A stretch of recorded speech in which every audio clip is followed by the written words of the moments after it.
Hello, everyone. Hello, anyone. Welcome to the Veterinary Business Podcast, your ultimate resource for developing a successful veterinary practice and career. I'm Dr. Peter Weinstein, one of the co-hosts of the Veterinary Business Podcast. On this podcast, we bring you insights and expertise from industry-leading doctors, experts, thought leaders, disruptors, rabble-rousers, and anybody who'll get your attention.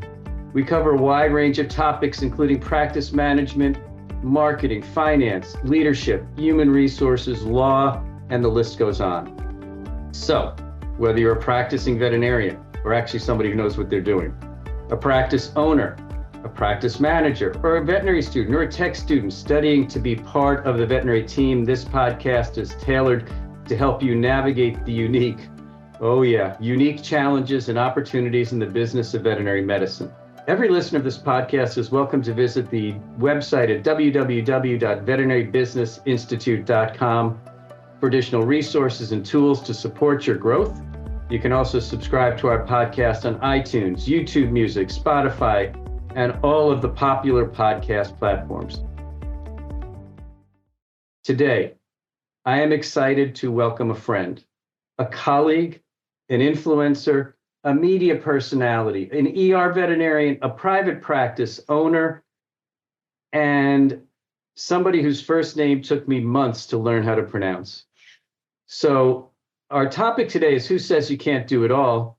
And my guest today is Dr. Tannetje Crocker. Tannetje, thank you so much for being a part of our podcast.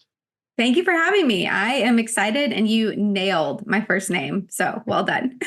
It's taken a year, and I've been practicing before we started the podcast today. So I'm so glad to have you. You and I talk frequently on all sorts of different things, but you have a story to tell, and I really respect that story, and it's one that I want to help you get out as much as you've helped me get my story out as well. And they say if you want to get things done, you ask a busy person. Well, let me give you a list of the things that Dr. Crocker is as a busy person. And I hope I don't forget any. She's a wife. She's a mother. 2 kids, right? Yes, 2 kids. And there's 2 kids of the 2-legged kind. How many of the 4-legged kind? We have 3, dog, cat, bearded dragon. Okay, no horses at the moment. Well, horses at my mom's house, which we take care of. So I guess a little bit of horses, actually. All right.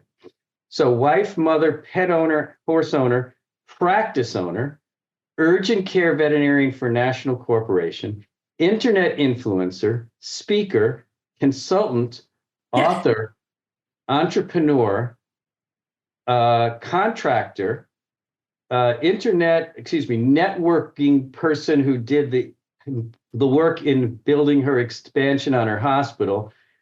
Did I get it all?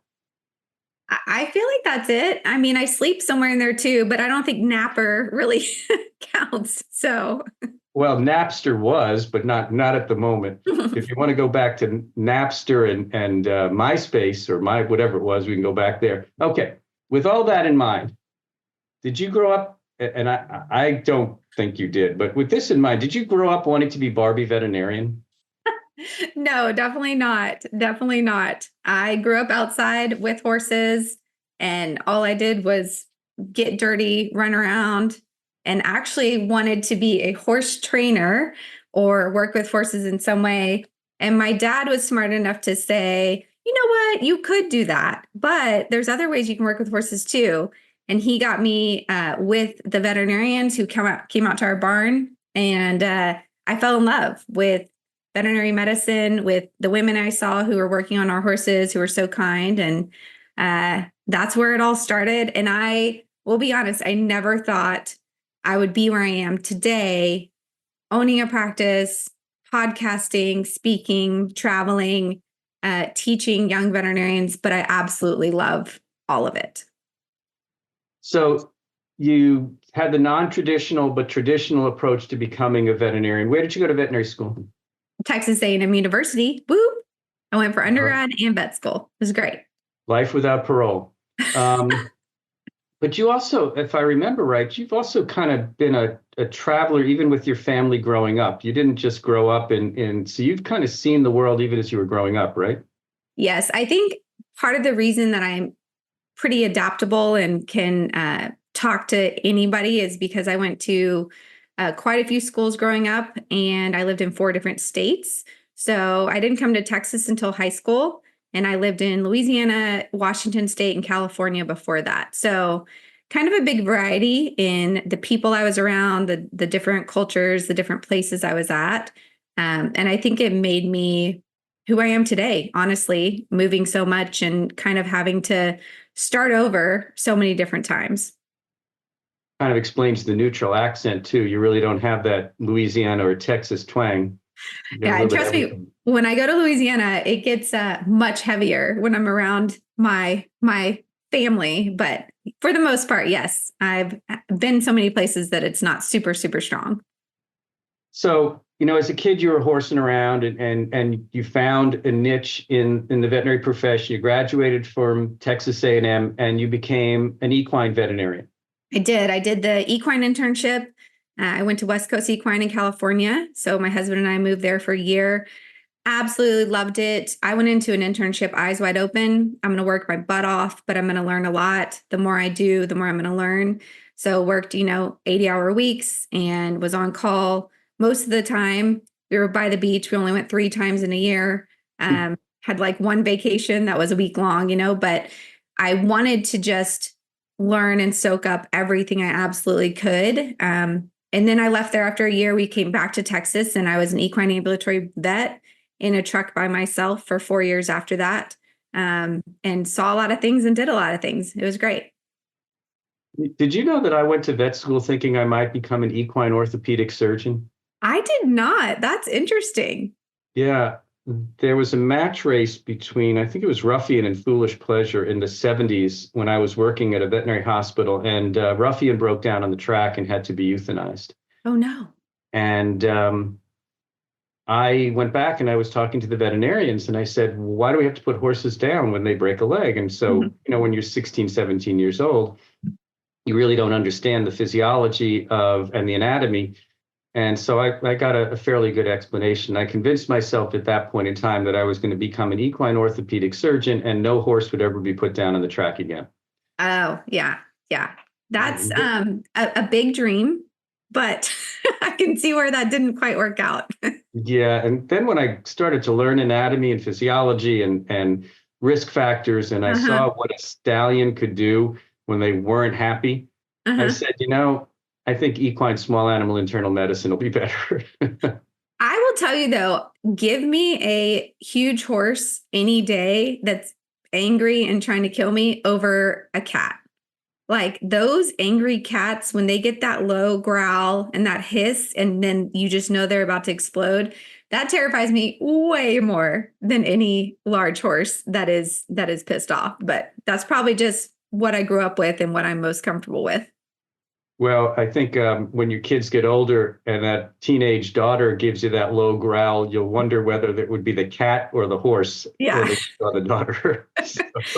We're already hitting the eye roll stage, and it's definitely a lesson as a parent in patience and staying calm in those circumstances for sure. The ER side of me helps out in dealing with my preteen.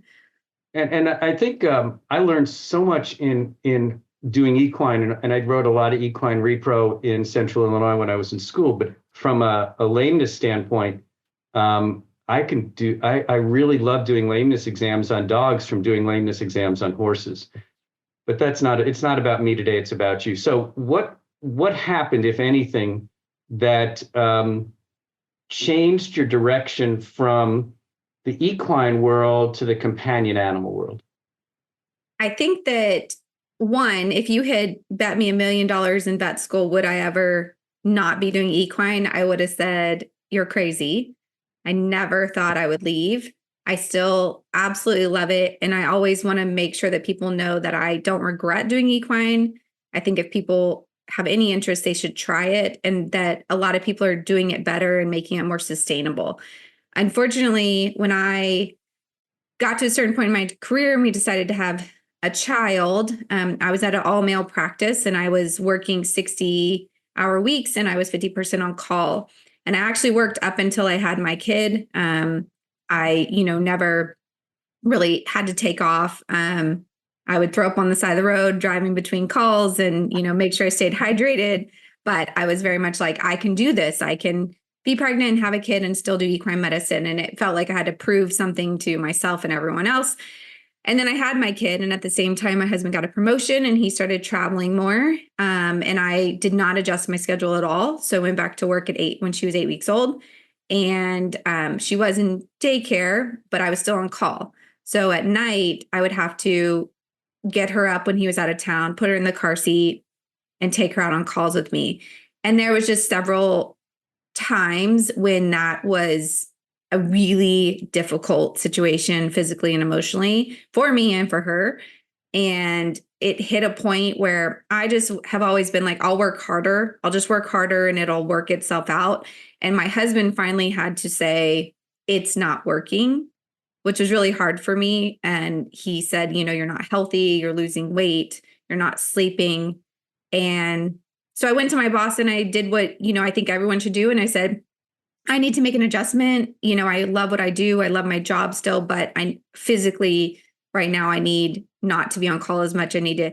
And he basically said, I hired you for this. And I said, okay, well, if that's how you feel, then I'm giving you my notice. And I had to leave. And we live close to my family. We live in a great school district. We love where we live. And I didn't really have an option to join another practice close by. We would have had to move. So I made the decision to try relief. And I'll be honest, once I got into small animal and I saw the surgeries I could do, I saw how much money I could make working so much less. I just couldn't go back. And I don't know what that says about me, but the work smarter, not harder kind of kicked in after working so hard for so many years. So I want to talk about your experiences and see if there's a messaging in there, because we do have a lot of young veterinary students and young veterinarians who work in equine. They work in even rural areas in companion animal where they have a 24/7 life expectancy within the clinic. What message would you give people who are in a similar situation that you went through so that they can either prevent it through better, clear communication or deal with it? Because I've got to believe, and I know you probably felt guilty as sin having to go and speak to your boss. Yeah, it actually took me, this is going to sound crazy, it took me 2 years to work through leaving equine medicine. I felt a deep sense of failure. I was really disappointed in myself. I really struggled with the fact that I couldn't do it. And now looking back, realize it was my circumstance and it was a situation. And, I made the right decision, absolutely, for me and my mental health and my family.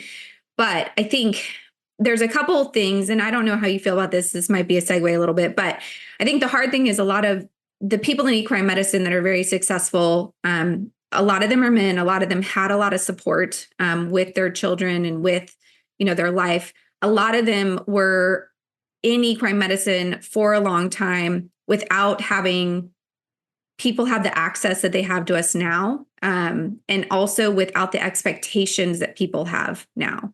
So I think so much has changed about our industry, about accessibility, about people, wanting so much for so little, that there has to be a shift in our brain, of what can we actually do and give. And for me, I really think it's an understanding of, even if you live somewhere that the expectation is you're available 24 hours because you're the only vet, even if you're in a practice where everyone else is able to work however much and be on call is at however much, you have to understand what you are capable of doing, what will make you the best person, veterinarian, wife, mother, partner. And you have to just set those boundaries. And it used to be scary to me to say, no, I'm not going to do that. No, I'm not going to be available. Or to tell a client, this has been going on for 2 weeks. It can wait until, next week. But the more I've been able to do that, the more I've understood that you can train people, horse clients, small animal clients, to understand and respect your boundaries. And if we don't start doing that in our industry, we're going to continue to see people just leave in droves. So I think anyone in equine now needs to realize there are practices that are setting those boundaries that are not available 24 hours, that have trained their clients or worked with other practices to share call and to do things in a different way. But, I will say the old guard in equine medicine who says, well, I did this and I did that. They just had a different situation and a different world that they were working in. And we have to recognize that. I'm a worker. I can work hard, but things have changed a lot. And it is very different as a veterinarian than it used to be. And it is a lot harder mentally and emotionally, I think. You've been around a little longer than me, so you can tell me, but recognize what you need, ask for it, and make it happen. And if you're in a practice where that's not happening, then you need to find a different situation, period, or else you're just not going to be in veterinary medicine, I don't think. Well, as the old white guy in the room. I don't want to say that. Well, you could have. No, I personally totally agree with you. I mean, I have a daughter who's a new graduate. Actually, it's almost a year since she graduated. And, I watch the challenges that she's been dealing with. I totally respect the need to balance everything and not sacrifice what's important. I think, though, it's important that as a student, as a new hire, as somebody who's going to look at this profession as a career, you go into your jobs with complete transparency from an expectation standpoint. Yes. And that you ask a lot of questions. I think many of the young doctors don't ask enough questions of the places that they're going to work. And I think many of the people who are the owners aren't fully transparent until they've got that contract signed, because we do have workforce issues at the moment. And I think it's almost like dating in many ways, excuse the bad metaphor, but sometimes you got to swipe left and sometimes you got to swipe right, but sometimes the picture you put on Tinder isn't exactly the real picture. Yeah, it's like the 10-year-old picture before your metabolism went away. No, I think you're correct. And I think a lot of people are worried. They're actually probably more comfortable saying, I need to get paid this much, right? Or I need like this much vacation, like those very obvious things. I personally think the bigger conversation is, how do you handle if something happens and I need to take off? How often do you guys stay after hours? Does everyone get to eat lunch? Could I work longer days, but less days?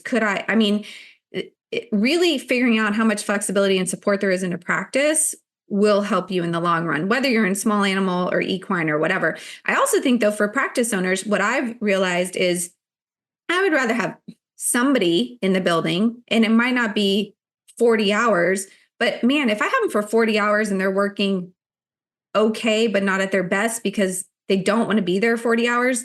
But if I can have them for 32 hours a week, 35 hours a week, and when they're there, they're going to hustle, work, make money, and they're going to be happier and clients are going to be happier. Like, why would I not take that?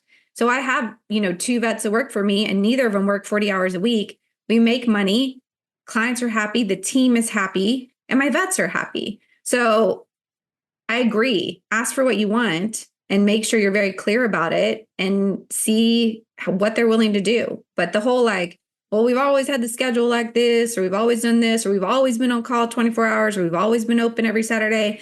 At this point, I just don't think that's an answer anymore as a practice owner.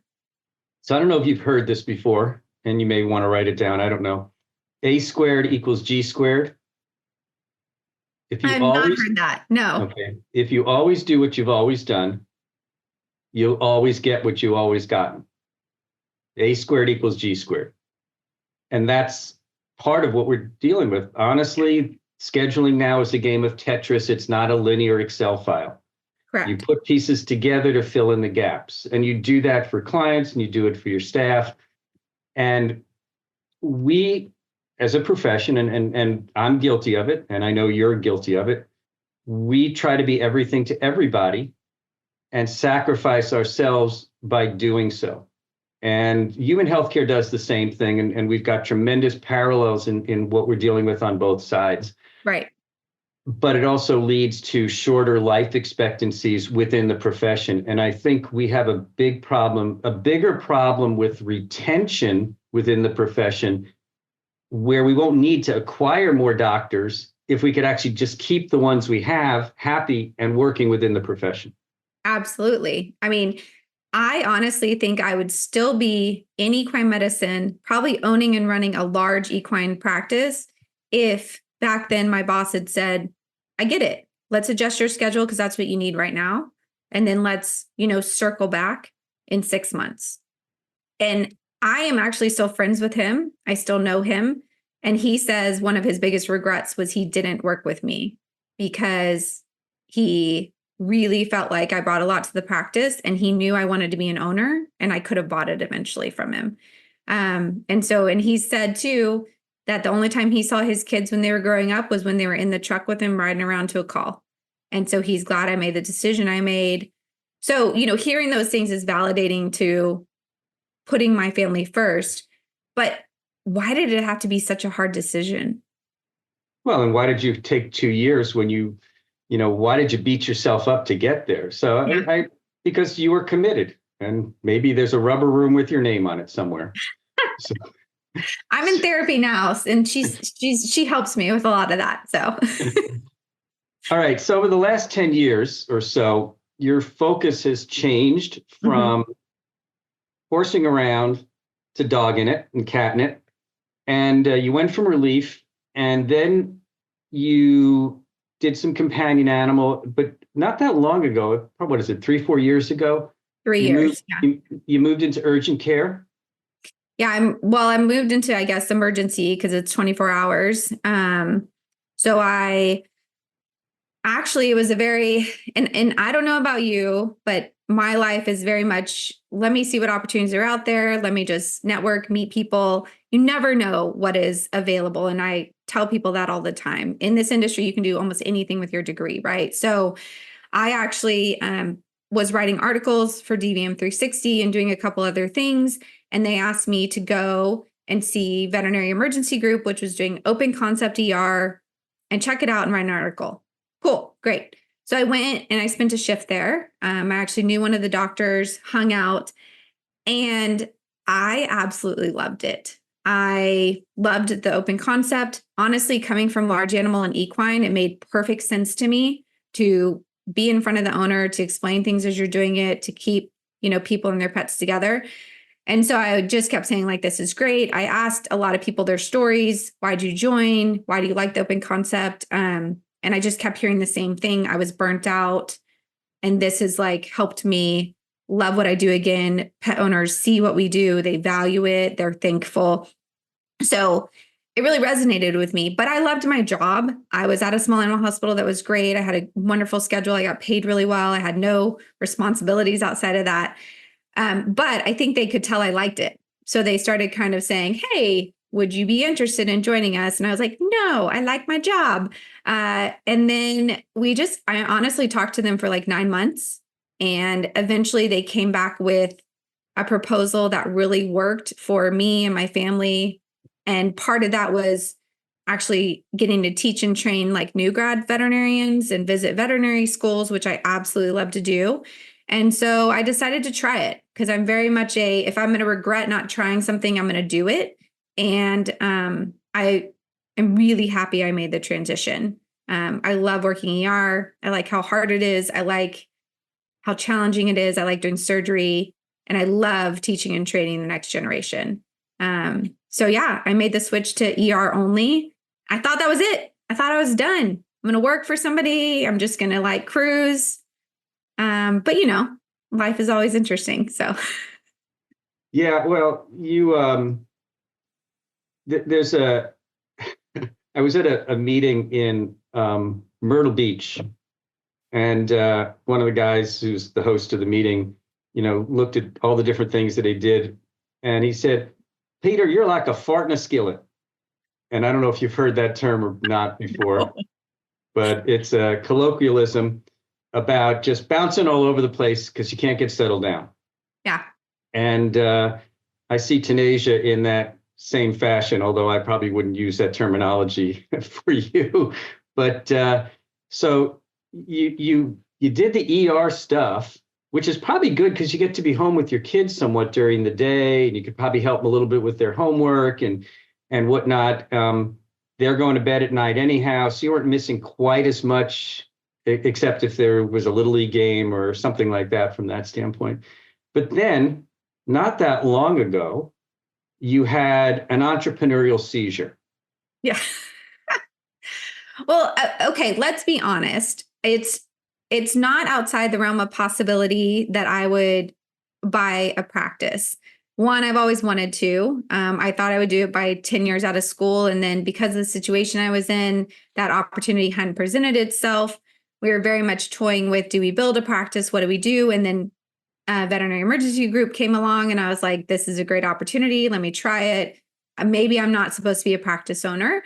But again, always networking and keep my ear to the ground. So 2 years ago, I had the opportunity to potentially buy our hometown practice. Been here 35 plus years, and buy the property, buy the building, and really went back and forth a lot about it because it's a big deal. It's, a third child, essentially. I'm already really busy. But my husband was like, this is what you've always wanted to do. You have all these ideas about what a practice could be and what veterinary medicine could be. Like, this is your opportunity to do it and try it and, learn a lot along the way. And we already own several businesses. So it's something that we do. He works from home. So I know I have support and help. We know how to build a team. And so we decided to take the plunge and bought a small animal hospital that used to be mixed animal 2 years ago. And it's been a wild ride, but I absolutely love it. So we didn't dive much into Veterinary Emergency Group, but one of the things that they have a street rep on is building a culture and supporting the team. Why don't you just take a minute to give the kind of the overview of the Veg story and why it's unique? I think that just like you said, what was it? A squared equals G squared. Yeah. I think that they decided, why don't we just do it different? There's so many things in veterinary medicine that we complain about. There's so many things clients complain about. And so they looked at it and said, what if we take away half those things? And guess what? It'll make pet owners happier. It'll make the pets happier, but it also will help our team. It'll help us to be more sustainable. And so they're really about, as a culture, openness, togetherness. Obviously, because the pet owners are there and the pets are there, it's a lot about communication with clients, which I absolutely love, and really empowering the team as a whole to do the most they can do with their degrees, to keep learning. You have to be at the top of your game if you're in front of pet owners constantly. So we have a lot of things that remind us of why we're there and what we're doing as a team. There's a lot of cultural things that I really believe in and a lot that I've learned from them. One of the biggest things that I learned from them was, to be intentional with spending time with your team, with huddling, with taking a minute to really connect with each other, that really technicians and doctors are very even when it comes to giving feedback and being a part of things and not having top-down leadership. And I've really implemented a lot of those things in my practice as a whole. But I think that the biggest thing that they've taught me is that I've always known veterinary medicine was hard and ER is hard, but they really taught me to recognize that and to take care of myself and take care of the team as a whole too. And not just have the attitude of like, just do your job. Does that make sense? I don't know. Yeah, it does. It does. And I think so. The sequencing question is: you said you learned a lot. The important thing to show that you've learned a lot is that you have taken that information to Alta Vista and implemented it there. So, would you suggest what 2, 3 things from Veg have you taken and made part of the culture and the experience at Alta Vista? One of them is knowing like what your core values are. Absolutely. So I spent a lot of time before opening Alta Vista, or before, I guess, buying it and really talking to the team. I spent a lot of time whiteboarding and coming up with that. And so at Veg, we say helping people and their pets when they need it most. At Alta Vista, we say having fun while helping pets. And so really kind of knowing like what is our ethos, what is our core, what do we care about? We have several points that are really important to us as team members. I let everyone be a part of hiring. I let everyone be a part of, what we're doing, decisions that are being made. And then huddles are a huge thing too. We huddle randomly and as needed, but really checking in with each other, getting feedback, making sure that, everyone feels like they have a voice in decisions. And those are some of the, I guess, biggest things. And then the client experience, honestly, is another part of it.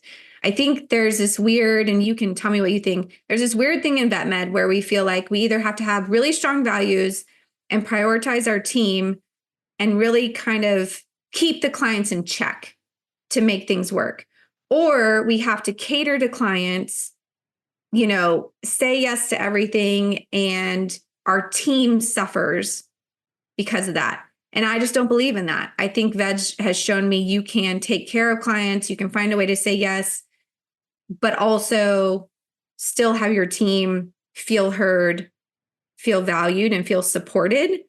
And I think that is one thing I've tried to take to Alta Vista. I want our client experience to be next level, but I also want my team to feel like they are working somewhere where they're not just there to work, they're there because we truly care about each other. Yeah, I think the concept of collaborative teamwork, everybody rowing in the same direction, means that you have to listen to your team. And one of the weaknesses that many leaders have is a difficulty listening. And so I think if you engage with your team and ask them for their input and then act on that input, you show respect. And as a result, you will gain respect. And on the other hand, excuse me? That's a big point, the acting on it. Right. Because I've seen so many places that say, I want your feedback, I want to hear things. And then they never actually make the changes. They never actually do anything. And that is huge. You will hear people say, I told them this and this, I told them I needed this, and nothing ever happened. That's a huge trust breaker. Absolutely. And I think most employees don't leave practices really to make more money. They leave practices because they weren't heard. Yes. They leave practices because their input wasn't valued and they have no opportunity to grow. If you can't grow, it's time to go. And so you're spot on from that standpoint. And again, not only with veterinarians, we talk about retention, but with staff, we need to talk about retention because there is globally a shortage of people in the service industries. Oh, and by the way, veterinary medicine, although being a healthcare provider, is a service industry that provides healthcare. Yes. And so our client service team, our technicians, our animal caretakers, and even our veterinarians need to understand about the provision of service. And once you got them, and once you got them trained, and once they're good, you can't afford to lose them because finding new ones are hard to come by. So I'm spot on with everything that you have said from that standpoint. And I think the longevity of your team over time, I mean, you've only been open in an ownership role for a couple of years. Right. And I do know just in conversations with you that, you had to transition some former employees out to practices in your community that you don't like. The best thing to do is send somebody to another hospital in your community because let them screw somebody else up. Yeah. So I want to bring Shane into the picture. Okay. Because what I hear, and I've heard this throughout the conversation today, is that you have in Shane, your husband, a tremendous support person. Correct me if I'm wrong, you could not be doing all the things that you're doing if he wasn't your number one cheerleader. Absolutely. Absolutely. He has never told me no. He has asked questions. He has, said, that sounds interesting. How will you actually do that?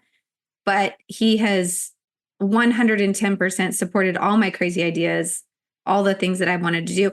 And I will say from the very beginning, we both were very intentional with where we wanted to go in life, the things that we enjoyed talking about. And we both have that personality of let's try something, let's do it. We're not scared to make a decision, even if it ends up being wrong. We know we can pivot. So having somebody like-minded in that way has been a godsend, honestly. We met each other when we crashed a wedding, each of us. And I mean, a couple months later, he was in College Station, moved there from Louisiana. A couple months later, we were engaged and we'll be married 17 years this year. But we are so aligned in the way our minds think and also in wanting a challenge, always wanting to kind of be learning. And that has been huge, 100%. What the heck do you put in his food? There's a whole bunch of people listening here who want to know what you're putting in his food, because finding somebody who is right by your side and sometimes even pushing you forward is not easy. And I would suggest that Sharon, my wife, has been doing that for me. But to have that, you could not do all you've been doing without that support. 100%. From the very beginning, I told him I'm going to be a veterinarian and it's going to be really demanding. And I was actually going into vet school right when I met him. And so I kind of tried to set the expectation of vet school was going to be the priority for a lot of our initial years together, because it just has to be at certain points in time. And then I think what we've been really good at is both saying, what do we need to do to support each other at different times? So he worked, different jobs in corporate America for a long time while I was in vet school and while I was, starting my equine career. And once I was making enough money, he was able to leave corporate America and he was able to start buying businesses and doing the entrepreneur thing, which was a big gamble, but something he always wanted to do. And he did come from a family of business owners. And so I think that's always something he wanted. But, being able to kind of step back and support each other and one have a more stable job, when the other one was trying to do something, I think also really matters. I see an issue sometimes when people are, like, well, my career is a priority always. And there's never that conversation of what do you need right now? What do you need? Are you bored? Do we need to make a change? And honestly, at any point in time, if he had said to me, this is not working for me and for our family, which he kind of did with equine medicine, right? Like that would absolutely make me pause and have a discussion and, respect his opinion. So I don't want it to seem like I just always make the decisions and he follows along.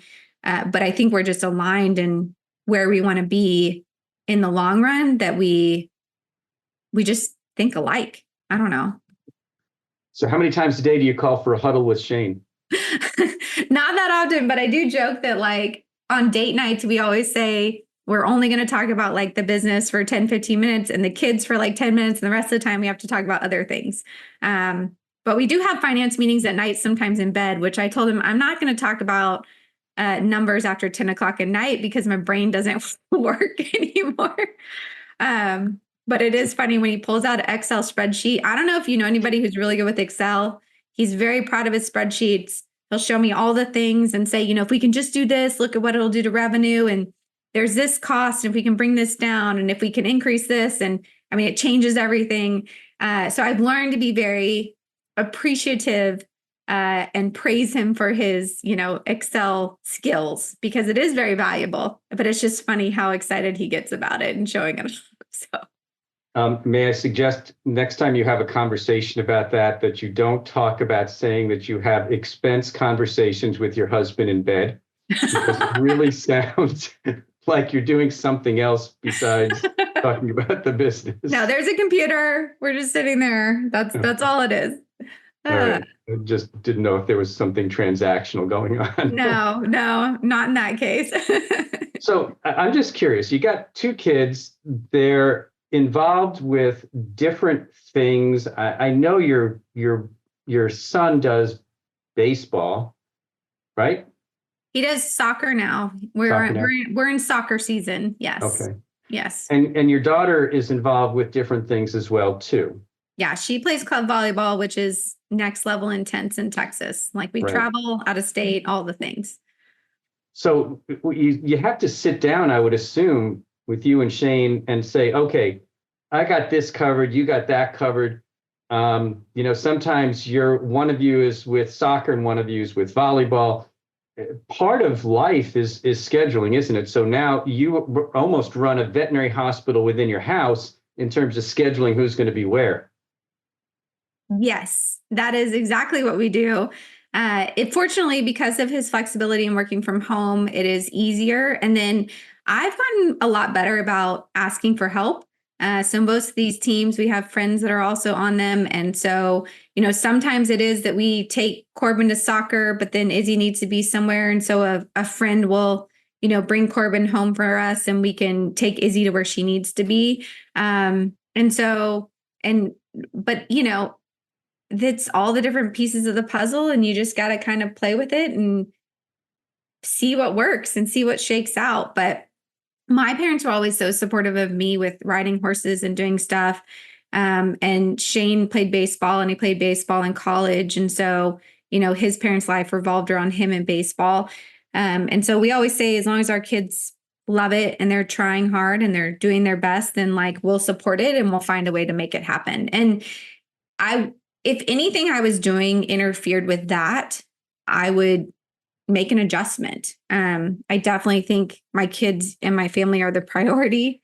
And I did, as my daughter has aged, I feel like, I need to be more present. And so last year, I think I went to almost 15 conferences. And this year I cut back dramatically. I have limited kind of when I travel, making it as tight of a travel, time period as I can, just to be really present for them. And at this really pivotal stage, I feel like in their growth. So the nicest thing, and I don't know how you feel about this, but the nicest thing of being a practice owner or working emergency where I work less shifts is the amount of flexibility I actually have in my schedule. And a lot of people set their practices up where they have no support and they have to work full-time as a vet and full-time as the owner, and they have no one helping with any of the duties that they have to do on either end. And really, I could not do that. If I had to be the vet every day in my practice and do all the other things that I have people help me with, like you said, I wouldn't be able to do it all. So I really have had to ask for help and lean into what I'm really great at and then have other people do the other things. But the nice thing is I can shift things as needed. And sometimes I have to shift more than others. So. Well, I think, you segued into an interesting discussion of hospital ownership, and many hospital owners think that by being an owner, it limits what you can do. Yes. But the component of ownership is the own, which means you own the outcome, which means you define the outcome. And you can say, we're going to only be open 4 days a week, so I can be home on the weekends, or we're going to close early on this day so I can be there for the soccer game. So as long as you can clearly define the lane lines in which you're going to be, you can get the outcomes that you want. But you can't do that working for somebody else. And you already had that story, which pretty much I would suggest added to your decision to be an entrepreneur, because you get to define the outcome and not become a victim of the output. Yes. And a lot of people talk about having work-life balance and separation of it. And I think Shane and I have always been aligned in, our work is a part of what we do and what we love. And it's not ever going to be we turn off at 5 p.m. Now we're going to turn off and have dinner with our kids and spend time with them and get them in bed. But then we might turn work back on and, work another 2 hours. And, I recently was speaking at a conference in Florida, and I brought my family with me, and I just extended the trip by 2 days, and they went and did stuff while I was speaking. And, we went to the beach. And so we have, I guess, more integration between work and veterinary medicine, or between our lives and work. But for us, that is ideal. And that is the way that we like things to be.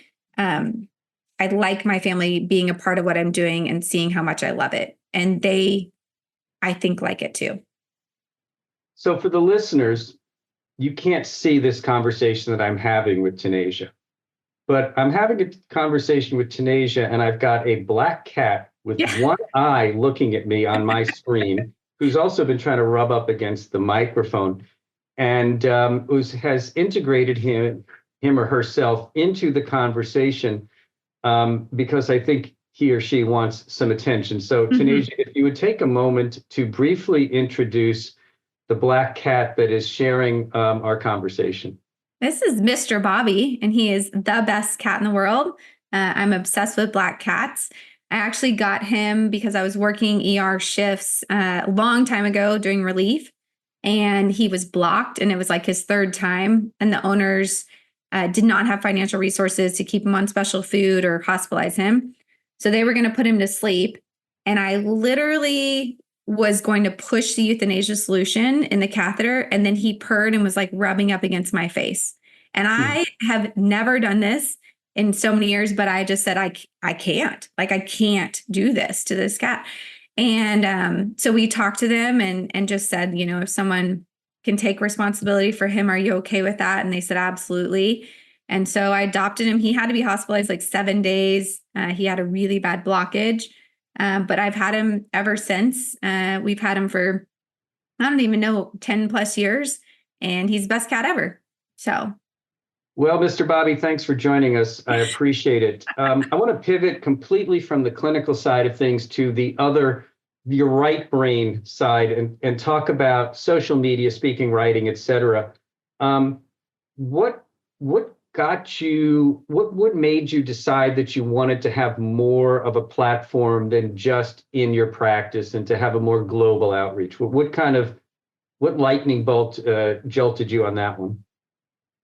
I think that I've always been outspoken and a leader, just in general, like in vet school and other things. I mean, you know me, I'm not one to just sit back. I always want to make things better and to talk about things. And really what happened is on social media, I was seeing so much negativity and so much of people saying, I remember one poll where people said, would you become a veterinarian again if you had the choice? And it was like a huge percentage that said, no, absolutely not. And then people, saying they tell people who want to go into veterinary medicine, don't do it. They discourage people. And I just kept thinking, like, that's not my story. I've done so many things and I still really love what I do. And I still have a lot of joy in this job, but I've been very intentional about what I've done to create that for myself, I feel like. So I just want to tell my story. I just want to tell people you can love it. This is the things I've done. And like you said, that there's a lot more than just working in clinical practice that can make this job great. And there's different types of practice out there. And so I decided to just on social media start sharing and talking about job joy in veterinary medicine and my experiences. And it really just resonated, I think, because I was older and had a lot of stories and things I could share. I naturally am a storyteller and like to educate and like to talk about things. And so then COVID hit. And so everyone was going online looking for support and, hearing people say, oh my gosh, I feel so seen. What you're talking about is me. Or, talking to people and helping them through things that they were dealing with. It just really grew and grew and grew into this big community that I feel very privileged to be a part of, and now able to have a voice where even, someone online can start to talk nonsense about veterinary medicine or a veterinarian or a hospital. And you actually now have a group of us that can say, actually, that's not the reality. And this is who we are. And I think showing people we're human beings and trying to create a little bit of empathy and compassion for us in this career is important. So it's become something that I didn't originally set out for it to be, with all the things that social media encompasses now.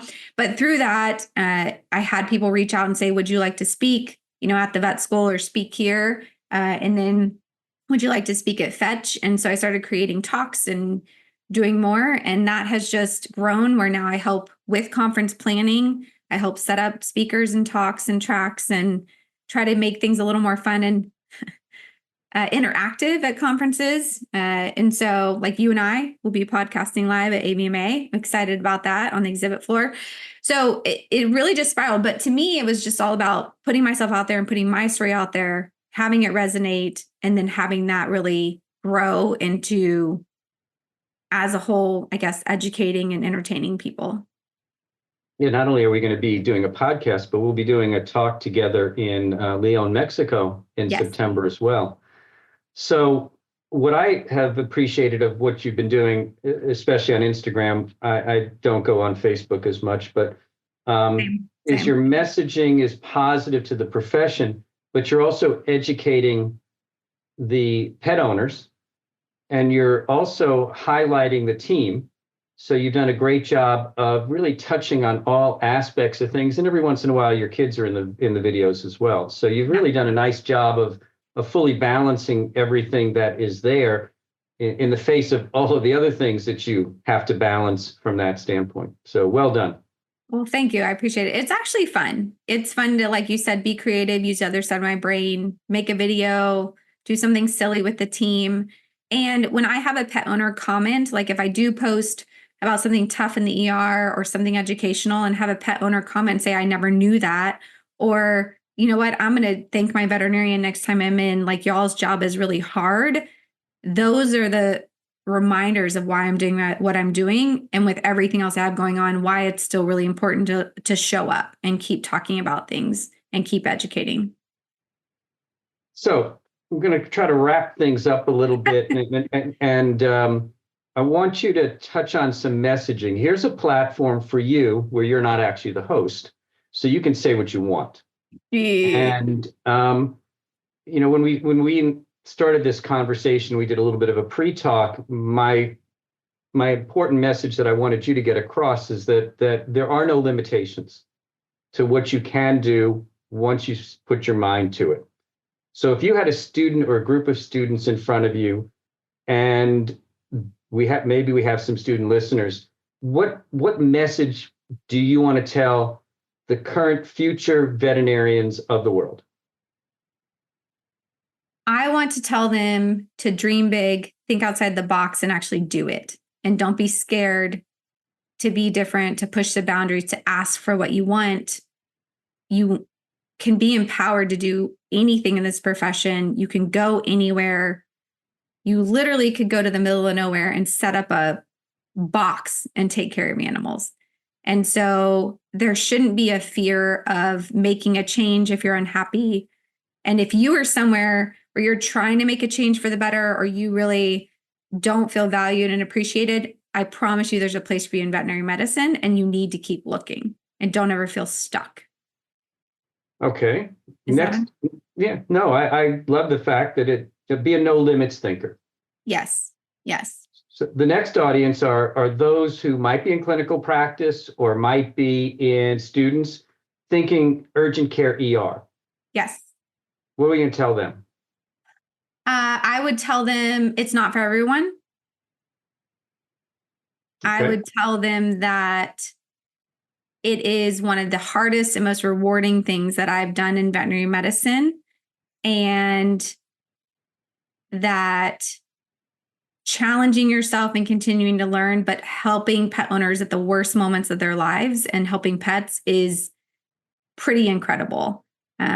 What we are able to do in this profession. And so if you, I think, work in emergency, I think you continue to see the magic of veterinary medicine if you're in the right situation. And I am exhausted sometimes, but I fall in love with it. I feel like every shift because of something that happens in a moment that I have. And so maybe it's how I've trained my brain, but it just makes me grateful that I can help and provide the service I provide, and also get to do something I absolutely love and I'm good at. So one of the more recent titles of 2 years or so, and actually it's probably longer, but there's a world of entrepreneurs or potential entrepreneurs out there. Tell them how easy it is to be an entrepreneur. So I do think it's easy, and maybe you'll think I'm crazy, maybe you'll agree. I think it's easy to be a vet and be an entrepreneur, because you have a degree that, again, you can go do anything. So if you fail, I literally could go do relief. My hospital could fail. I could go bankrupt, and I could go down the road and do ER relief for $2,000 a shift right now.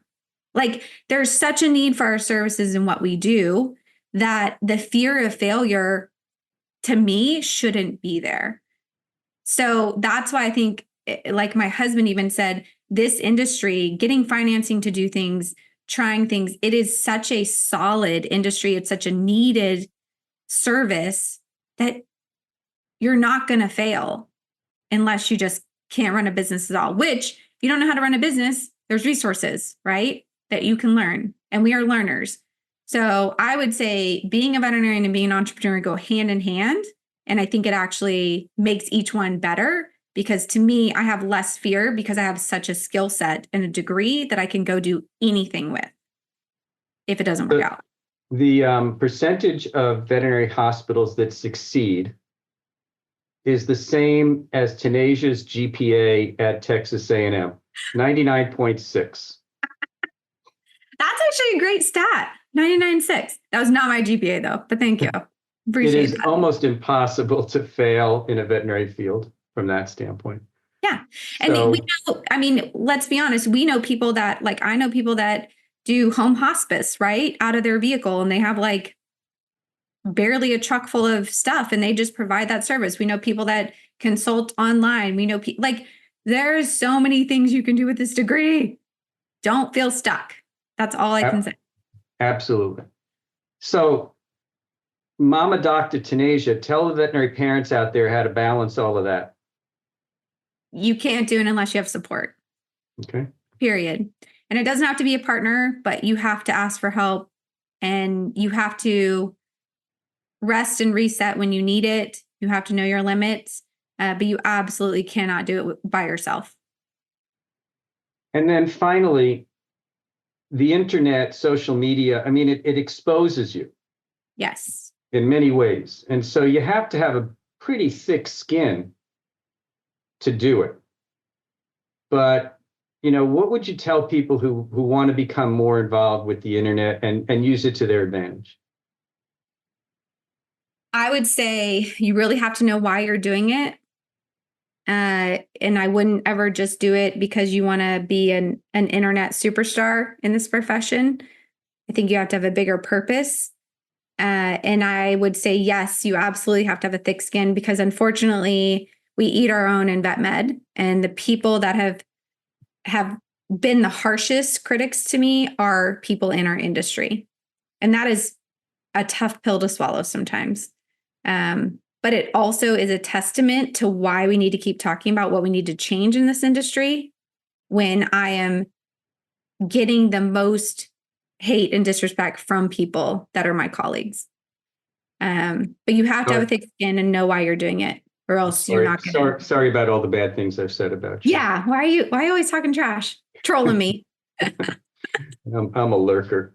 Now, we can't get where we are without some people that we look up to, or resources, or influencers. So is there somebody you worked with, somebody you worked for, a family member? Who was your greatest influence? Who helped you get you to where you were, from Dr. Barbie equine veterinarian to Tannetje Crocker world influencer? Oh, that's tough, because I feel like it's not. Am I allowed to name more than one person? Yes, you may. Okay. You can phone a friend and do a 50-50 if you'd like to as well. No, I mean, obviously my husband, because he's my biggest supporter, but also challenges me the most, and really makes me be thoughtful with my decisions, and intentional, which is so important when you're juggling so many things. My first small animal boss, Dr. Epperson, really taught me that you can build a practice and make it exactly what you want, and you can train clients. And he also said my most important job was to be a mom and a wife and not a veterinarian. And that always stuck with me. He was like, your clients aren't going to be at your funeral, your family is. So you need to make sure that you prioritize them always. And he lived that too. He was a testament to that while we were working together. I I have big mentors, Dr. Staten, who is in Arizona. She's helped me a lot with practice ownership. You have helped me a lot. Our conversations have been really helpful. And then, online, there's just a community of people that I'm constantly being challenged by and learning from. And I think that's probably weird to say, but there's people I've never met that I would consider really great friends, that I can really rely on, and I think give really solid advice. So it's not just one person. And I think that always wanting to learn and grow helps a lot with this process, and challenging myself. Did that answer the question? Yes, it was wonderful. Okay. So how can our listeners find you, reach out to you? What are your, website, socials? Share a little bit of the URLs that people can dive in and follow Dr. Tannetje Crocker. So you can follow me at dr.tannetje.crocker on any of the social media platforms. And then our podcast is at Questions with Crocker. And it's one me and my husband do. And we talk all about vet med, practice ownership, pretty much just anything and everything that people submit to us. And then I do have a website, drcrockerpetvet.com. So that's a good landing page if you want to kind of see what I'm up to, new segments, reach out to me. That's a great place also. And then I'm at a lot of conferences and I love meeting people. So if anyone ever wants to meet in real life, I usually tell them to reach out and let me know where you're going to be when, and hopefully we can actually connect, because I love online, but it is just a conduit to actually having solid relationships in person, in my opinion. Tannetje, you and I could go on for days and hours, and we probably will, but not on this platform. We got to give our listeners a break. I can't tell you how much I appreciate your time, and to get a little bit deeper into you and I generally talk business and about your practice and other things, but it was fun to learn about you, and thank you for your time today. And thank you, Mr. Bobby, for joining us as well. Yeah, he's still right here in the mix. No, I do appreciate you having me on, and just all your insights you've given us the last couple of years. Everything is still going on. So I'm sure we're going to have many more business conversations. And if anyone wants to actually hear us talk business, you can catch us live at ABMA, which is going to be exciting. Absolutely. So thanks for joining us today. And basically a reminder that our podcast today was, who says you can't do it all? Well, Dr. Crocker proves that you can. We appreciate it very much. I also want to take a moment to thank our listeners. We appreciate each and every one of you. We can't do what we do without you. If you like our podcast, kindly share it with your colleagues and friends on social media. And don't forget to leave us a review on your favorite podcast platform. Your reviews will help other doctors and practice owners and students find us. Until next time, keep striving for excellence and making a positive impact in the lives of your patients and pet parents. Wishing all of you an amazing week ahead.